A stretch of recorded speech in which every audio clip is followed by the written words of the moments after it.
Assalamu alaikum, j'espère que vous allez bien, vous et toute votre famille. Tout d'abord, vous êtes chez MCKS Family. Aujourd'hui, Inch'Allah, par la miséricorde d'Allah, je vais parler concernant la dot. Qu'est-ce que la dot? Et pour qui on donne la dot? Et pourquoi on doit donner la dot? Donc, la dot, elle est symbolique. C'est l'époux qui est censé donner la dot à son épouse. Bon, donc je vais vous dire quelque chose déjà de un. Je ne suis pas scientifique. Je ne suis pas quelqu'un qui a fait des longues études dans la religion islamique. C'est juste mon point de vue. Humblement, je donne mon avis par rapport à ce que je constate. Mais je suis religieusement, je ne serais pas dans la capacité de vous le donner, mais je vous dis mon point de vue de ce que je pense. Donc la dot, par rapport à Yahweh, Allah Azzawajal, par sa grande miséricorde et sa grande sagesse, Yahweh dit à l'homme de donner le marab, donc la dot à son épouse. La dot, elle est très symbolique. C'est un symbole qui prouve que cet homme a accès à voir cette femme licitement et légitimement. Donc, pour le frère qui veut avoir une épouse, tu ne peux pas en aucun cas prendre la fille des gens, l'emmener devant un responsable religieux. Vous faites le mariage religieux et ça s'arrête là. Non, abadan. Même si tu l'emmènes devant un responsable religieux, tu la maries, tu dois absolument lui donner sa dot. Même si tu l'as emmené à la mairie ou à la commune, tu dois absolument lui donner la dot. La dot, subhanahu wa ta'ala, c'est Yahweh qui l'a demandé par sa grande sagesse et sa grande miséricorde à l'homme d'offrir à son épouse cette dot. Pourquoi Allah Azzawajal demande à l'homme d'offrir la dot à son épouse? En fait, c'est accès à cette épouse.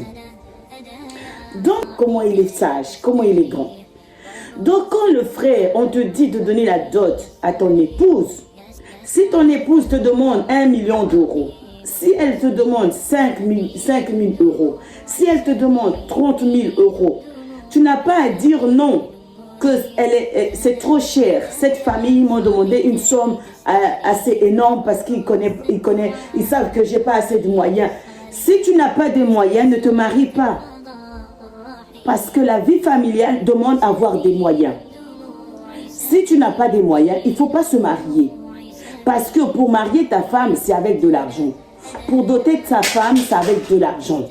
Pour aller faire la Umrah avec ta femme, c'est avec de l'argent. Pour nourrir tes enfants, c'est avec de l'argent. Yahweh, il a dit, c'est à vous de les nourrir et de les vêtir. Donc, si tu es dans l'incapacité, déjà à la base, c'est déjà le fondamental, c'est déjà la dot. Donc, si déjà le fondement d'un mariage, c'est la dot, si tu n'arrives pas à donner la dot à celle qui va te porter une subsistance, c'est-à-dire une descendance, alors il faut pas marier la fille des gens. C'est achouma, c'est honteux. Il y a des gens, ils prennent des initiatives d'aller prendre la fille des gens, de la marier devant un responsable religieux et même pas lui offrir sa dot. Donc cet enfant-là, c'est celle qui sera ta future femme. Donc les gens sont occupés de cette personne-là pour que toi tu viens, tu prends l'enfant des gens et tu lui donnes des enfants. Donc, c'est-à-dire la femme, elle va même arrêter ses études. La fille, elle va arrêter ses études. Elle va arrêter tout ce qu'elle peut entreprendre pour que toi, tu puisses en profiter. Donc, tu viens la prendre gratuite.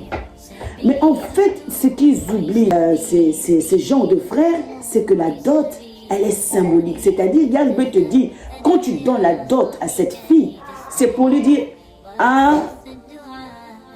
toi, c'est toi que j'ai choisi. Tu es devenu licite pour moi. Je t'ai honoré devant Yahweh. Je t'ai honoré devant tes parents. Donc, tu as l'accès. En fait, la dot, c'est l'accès à voir cette épouse. Comment on dirait ça? C'est même pas ça le mot. C'est accès assez pour que tu aies possession à cette épouse-là. Donc les gens, en plus, il y a des frères qui disent, même 1 euro, c'est juste le geste. Mais attends, elle va te préparer. Si Yahweh vous donne peut-être 50 ans de vie ou 60 ans de vie, pendant 60 ans, elle va te préparer. Elle va te donner des enfants. Elle va te donner des petits-enfants. Elle va t'assister. Si tu es malade, elle t'assiste. Subhanallah. Donc tu vas donner 1000 euros à une femme qui va te donner une grande famille. Donc tu respectes pour 1000 euros. Tu respectes pour 3000 euros. Mais si tu respectes pour 3000 euros, mon frère, qu'est-ce que tu vas faire pour lui payer la Oumra qui coûte presque 5000 euros pour aller à la Kaaba? Tu ne vas pas t'occuper d'elle. Déjà la base, il faut déjà s'occuper d'elle. C'est-à-dire tu dois déjà lui payer sa dot. Tu ne lui payes pas, tu respectes. Oh, sa famille, c'est des voleurs. Ils m'ont demandé 3000 euros. Ils m'ont demandé 4000 euros. À tout âge.